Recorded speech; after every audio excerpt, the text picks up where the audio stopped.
Hello, and welcome back to the channel. As you see here, with another Jersey Quest franchise mode, this time in NHL 18, which I think is the first. We haven't done an NHL 18 one before. But yes, this is going to quickly introduce the player, team, jersey, and all that good stuff. So, as you can see, as I said, we're in NHL 18. As you were at the Florida Panthers. So, you kind of know the theme we're going with. It's pretty obvious. I'd say who the player is.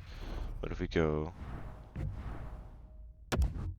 to goalies, yeah, here we go. Yeah, so Jersey Quest player, unsurprisingly, is Bobby Lou, Roberto Luongo. That's your last Jersey Quest was his 500th game, so this one is his 1,000th game, which is in the 2017-18 season with the Florida Panthers. And his 1,000th game was like basically his second last game he played that year on April 5th against the Boston Bruins, which is a win. So yeah, so it's at home, so it's like the Florida Panthers home jersey. So kind of the red with the kind of white stripe with the, obviously you probably know what it looks like, but this should be a fun one. So it's 1,000th game. This one's probably going to be very short because obviously you can see here he's 38 and he ends up retiring in the 18-19 season. So this one is probably going to be very short just because of the fact he is so old, and I'm guessing his contract's probably expiring soon. If I had to guess. Yeah. Oh, what? Or it's not. Okay. Never mind, I suppose. I don't know, but we'll see, I guess, because the whole he being 38 might not make it, so he actually has 5 years left, but we'll see.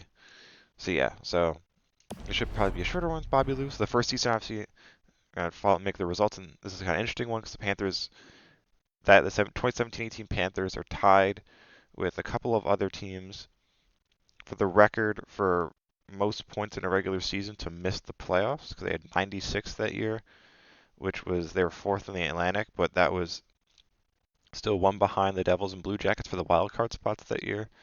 So the Panthers missed the playoffs by having 96 points, which is like an NHL record that they share with a couple other teams.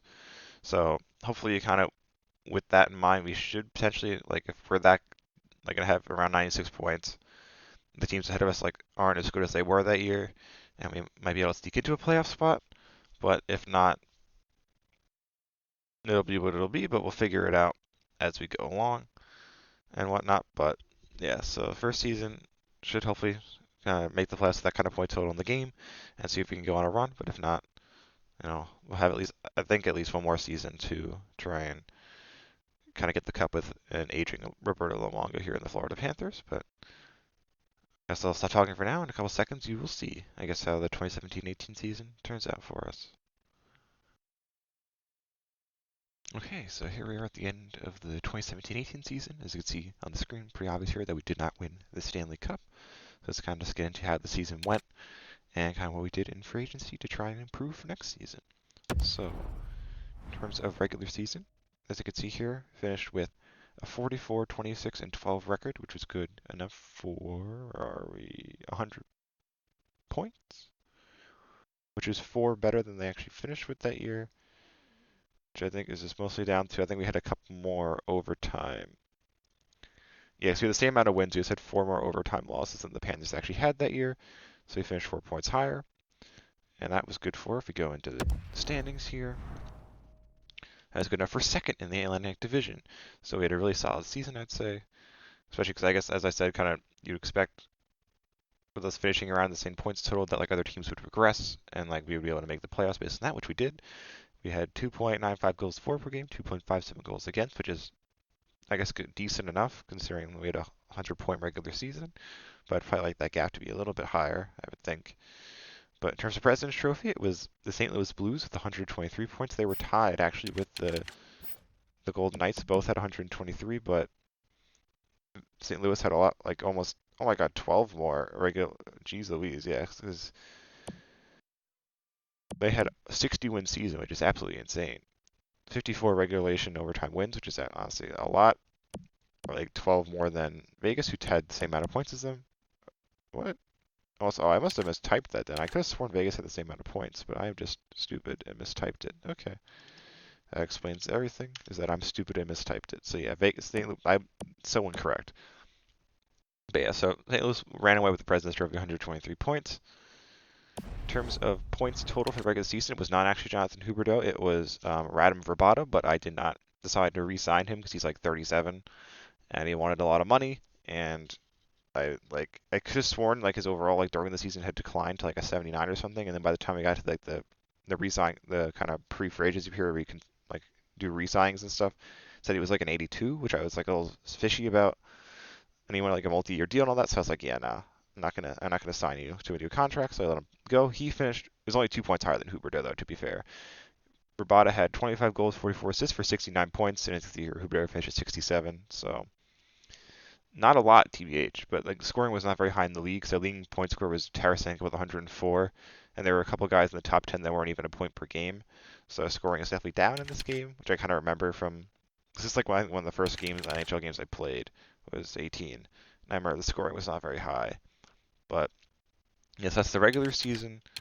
Playoffs. Let's look at the playoff tree. Let all the logos load in. Yeah, so we got matchup against the Maple Leafs in the first round, and as is the Maple Leaf tradition, they lost in 7 games. So we won game 1 5-4. They won game 2 2-1. We won game 3 5-3. They won game 4 2-1. We won game 5 4-3. They won game 6 3-1, and we won game 7. I'm pretty sure it was in overtime, 1-0. Just knocked the Maple Leafs out. So as is kind of their tradition, they lost in 7. But I guess it wasn't after building up a league. So basically, went like the wins alternated. Then round 2, we got the Boston Bruins, who, as if you remember, Bobby Lou's 1,000th game was at home against the Bruins, so I played the games 1 and 2, and then simmed games 3 and 4. Which I guess as you can see, if we swept them, we probably would have won the series if we had simmed all the games anyways. But game 1 was a little crazy because Bobby Lou's a goalie. I like to play like if I play games as like the player. I gave myself like a 2-goal cushion because I suck at playing goalie, so I like played as a forwards, went up 2-0, and then played as Luongo for the rest of the game, and they offense kind of exploded, and we won game 1 10-1, which was a little crazy. And then game 2 was a lot more respectable. It was a 4-3. And then game 3 and 4 were 5-3 and 2-1. And then we got matchup against the Capitals, who were obviously the actual 2018 Stanley Cup champions in the Eastern Conference Finals, and kind of got steamrolled. So they won games 1-3, 2-1, 3-2, and 5-4. And then we made our best effort at a reverse sweep, winning games 4-5, 4-5, 3-2, and 2-1. And the Caps kind of like, yeah, we're not letting the reverse sweep happen, and won game 6 3-2. And then made it to the Cup final against the Kings and lost in 7.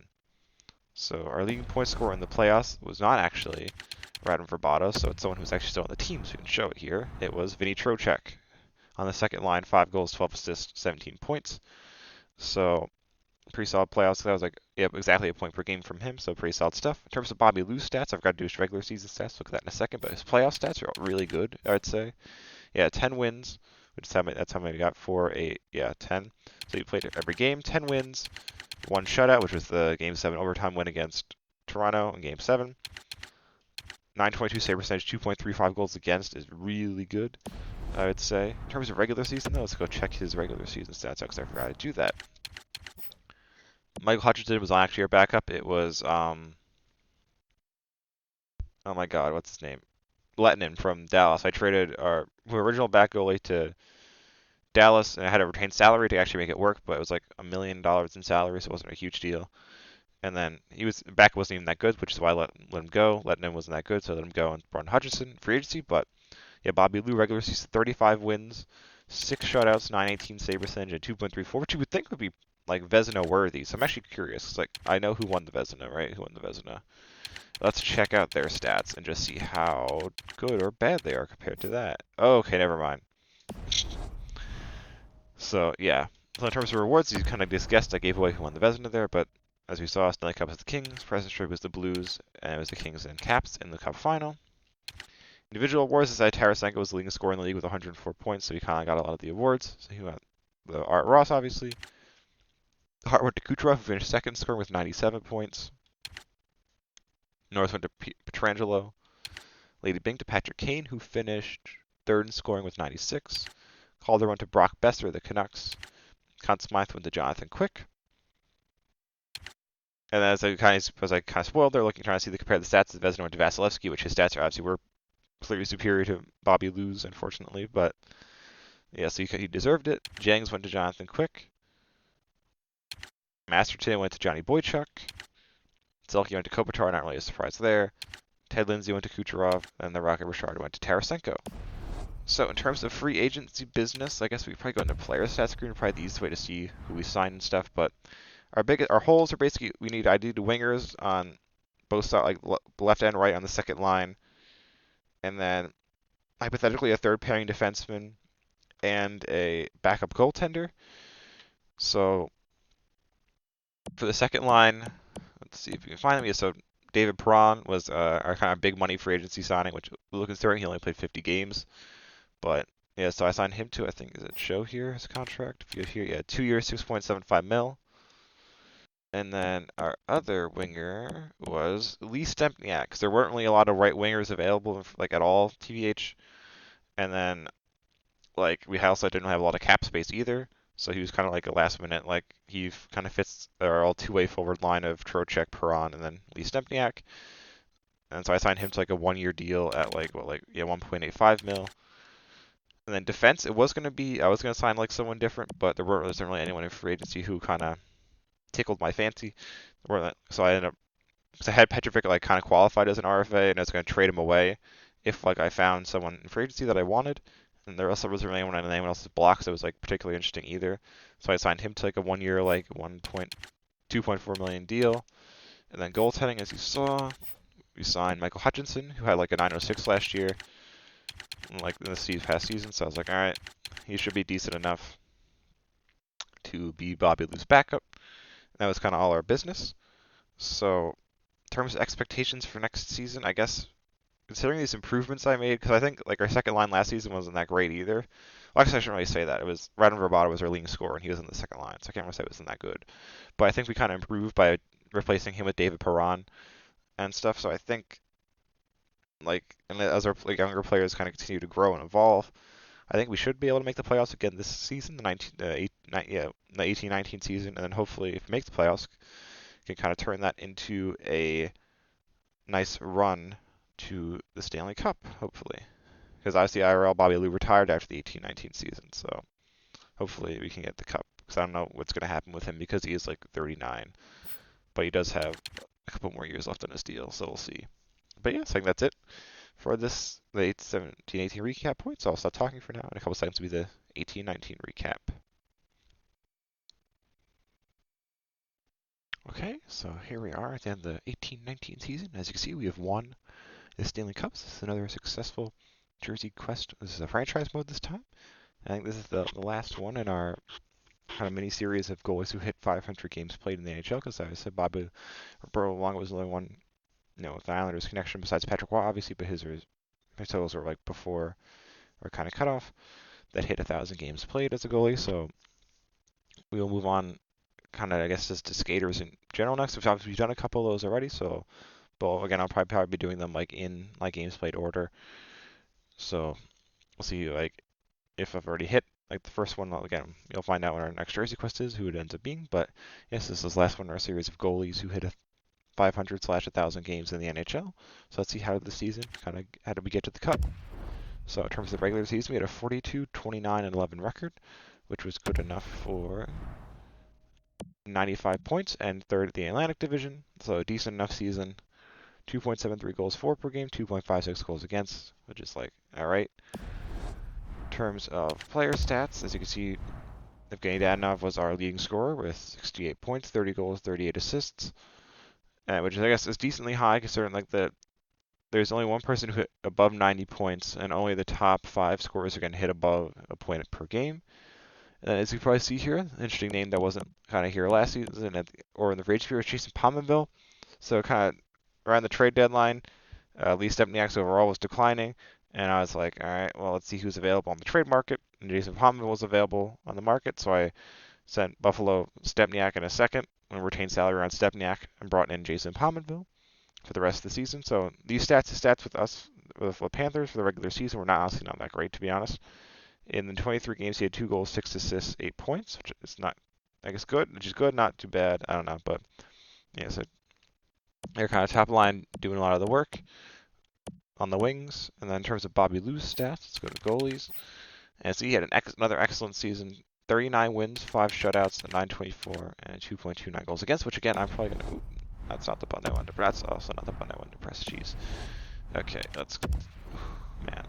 Alright, let's try this again. Okay, goalies, and then I'm gonna kind of basically cheat and... Not cheat, but kind of show you guys who the Vezina Trophy winner is. I just want to compare stats.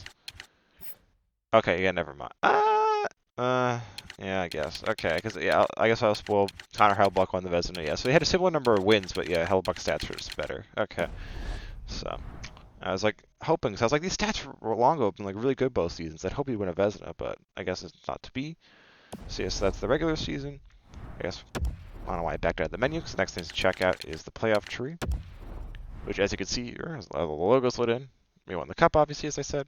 So we started off against Boston again. So again, I played the 2 home games, which was games 3 and 4 this time, because they were the 2 seed with 98 points. So we won the games 2-0, 3-0, 5-2, and 4-3. Coolio. Then we got Battle of Florida against the President's Trophy winning Tampa Bay Lightning with 115 points in the regular season in round 2, and went to 6. We ended up winning the series. We won game 1 3-1, game 2 game 2 Tampa won 5-2. We won games 3 and 4 2-0 and 3-1. Tampa then forced a game 6 with a 2-1 win in game 5, and we closed the series out with a 3-2 win at home. Yeah, it would have been at home. All right, then Eastern Conference Finals against the Hurricanes, who were the first wild card with 90 points. So I think we clinched out all these series at home, actually, because round 1 would have been at home. Yeah, round 2 was at home. Round 3 would have been at home. Yeah, so we clinched all our series at home. So we were doing solid work in South Florida. But yeah, so we got matched against the Canes. This had 90 points, first wild card in the East. And as you can see, it went all the way to 7. So we won game 1 5-3. They won game 2 6-5. We then won the next 2 4-3 and 4-2. Carolina then won 2 in a row 5-1 and 2-1 to force a game 7. And we won game 7 1-0. So Bobby Lou coming in clutch there with a shutout performance in game 7 to send us to the Cup final. So one step better than last season against the San Jose Sharks, who were the third. They were third in the Pacific with 90 points. So we had home ice. And we won the series in 5 games. So game 1, we won 5-1. Game 2, we won 2-1. Game 3, the Sharks won 3-1. We won game 4, 1-0. And then game 5, the cup clincher was a bit of a wild one. 6-5 was the final score, but we managed to, I guess, hang on and win in South Florida on home ice to secure the Stanley Cup, which is awesome. So you'll see the footage of the ceremony at the end. In terms of player scoring, it's probably easier to go here quickly first to show that Jonathan Huberdeau was our leading scorer, 10 goals, 15 assists, 25 points, so a little over a point per game in the playoffs, which is pretty good. Kind of just going through everyone else here. So yeah, top line pretty much again was doing most of the work, and then kind of mixed around a bunch of different people. But as you can see here, we had a past Jersey Quest player in this team as well. It was Michael Haley. Remember we did a Island Jersey Quest with him last year. So he was on our 4th line this entire series, and he did a pretty decent job. Obviously, 2 goals, 2 assists as a 4th line grinder is not bad. So pretty decent stats from all our skaters. But in terms of goaltending, so Bobby Lou played every game, but I'm guessing he got pulled in the 6-5 loss to Carolina in game 2, because that was like our most heavy defeat. It was either that one or game 2 against Tampa, which was 5-2 loss. It was one of those 2 games, I would think. But he did get all 16 wins though, and 5 shutouts, which would have been games 1 and 2 against Boston, game 3 against Tampa, game 7 against Carolina, and game 4 against the Sharks.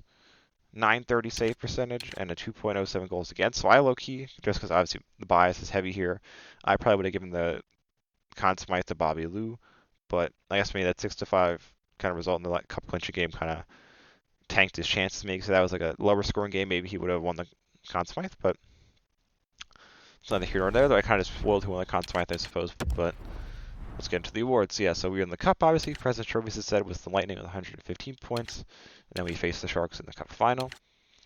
Player awards, going to be a lot of Sidney Crosby, because he was the only player to break 90 points. He had 94. So you won a lot of these awards. Ross had the Hart. Norris went to Seth Jones of the Blue Jackets, who had a decent regular season, 99 points. Lady Bing went to Phil the Thrill, who finished with 85 points, which is like tied with 2 other guys for second, technically. So, good season from him. Calder went to Daniel Sprong, also of the Penguins, who were first in the Metro with 105 points. Conn Smythe, as I kind of spoiled already, went to Jonathan Huberdeau. Vezina and the Jennings went to Hellebuck. Masterton went to Robert. I think his first name was Robert. Robert Haig of the Flyers. Selke went to Ryan Getzlaff. Lindsay went to Crosby. And the Rocket Richard went to Ovi, who was one of the other players who finished with 85 points. So I guess let's just pull up Bobby Lou's playoff stats to wrap it up here. But yeah, so this is kind of, as I said, the last one in this our series of kind of goalies who hit 500 or 1,000 games. So if we kind of go through the entire list now, let me just like mark this as a successful spreadsheet on the title, like so. And then let me pull up my other spreadsheet if I can find it. Here we go. This one, yeah, okay, so let's change the formatting on this to Control, is it Alt-V? Yeah, there we go. Yeah, so there were 7 different goalies who hit 500 or 1,000 games and kind of didn't have other criteria that kind of knocked them out. So we had Jeff Hackett, Tommy Salo, Yarrow Halak, Dwayne Rollison, Evgeny Nabokov, and then Bobby Louie did 2, because he hit his for his 500th and his 1,000th game. And then in terms of ones we kind of end up skipping over was Marty Baron. He was a Ranger for his 500th game, so that's not happening. Chico Resch, his 500th game was in the 80s. Ron Hextall is in the 90s. Felix Potvins was 0102, so that one might be one we circle back to eventually if I can figure out kind of what game. Obviously, that game was backwards compatible with the Xbox 360, or if not, like if I ever get like an original Xbox, figure that out.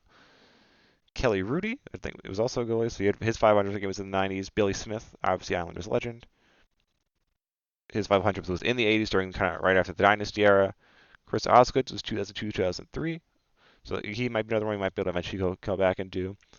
John Van Beesbrooks, his was in 93, 94. And then his off-ice issues, little So, and then Patrick Waugh, obviously our current coach, hit 1,000 games also, but his 500th was in the 90s, and his 1,000th was in 2002, 2003.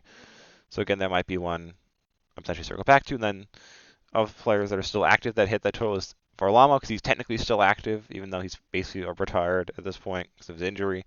But he is technically still an active player because he's under contract with the Islanders. So he's hit 621 games played, but so eventually we'll probably go back and do him at some point as well once he officially retires and whatnot. But yeah, so that's all the goalies we hit. So next up will be skaters. Again, not really sure who it actually is. If I had to guess, it's probably going to be Steve Stais. Give that another one. Another truck usually had 1,001 games. So I'm going to guess it's probably him, but we shall see. But in terms of what's next on the channel, honestly, I have no idea. TBH, I'm still like doing some research on what game it'll end up being. But hopefully it'll be something fun. But yeah, so hopefully, like I said, hopefully you enjoyed this kind of episode/series. And hopefully check out whatever that next series on the channel does end up being as well. Thank you.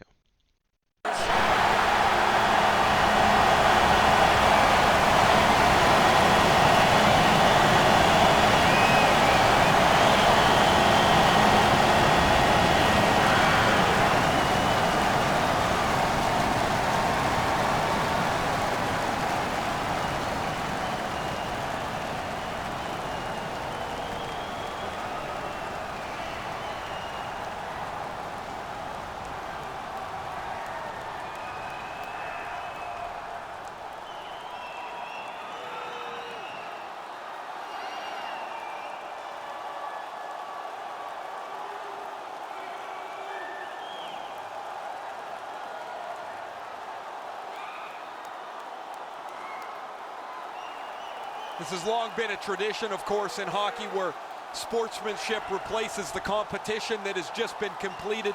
You shake hands, and I'll tell you from experience, it's better to be on the winning side of that handshake than on the losing side.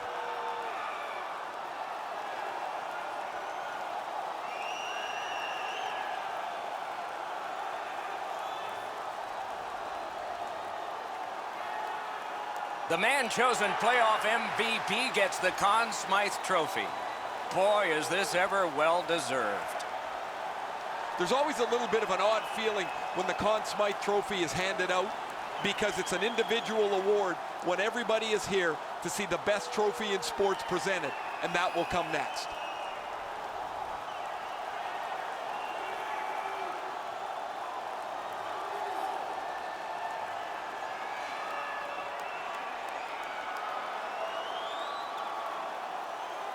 It's often said it's the hardest prize to win because it takes 8 weeks. And by tradition, the captain is the first to hold it high. I remember as a kid watching Johnny Busick, the captain of the Boston Bruins, hold the Stanley Cup above his head. I thought it would be the coolest thing to do. Look how proud and happy the captain is here tonight. As long as the Stanley Cup has been presented on the ice, and then the players have made a victory lap with it, there's been a pecking order as to how the cup is handed off. Nobody really talks about it. It just organically happens. But everybody knows there's a seniority to the way that this 30-pound trophy is presented player to player.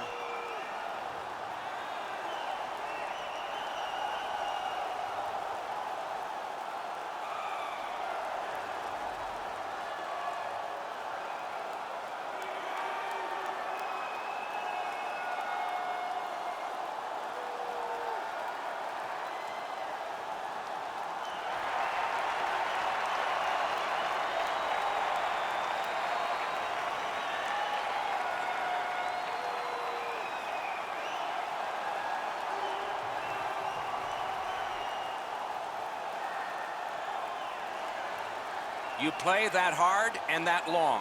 You get your names on a trophy, rings on your fingers, and one last photograph, evidence of it all.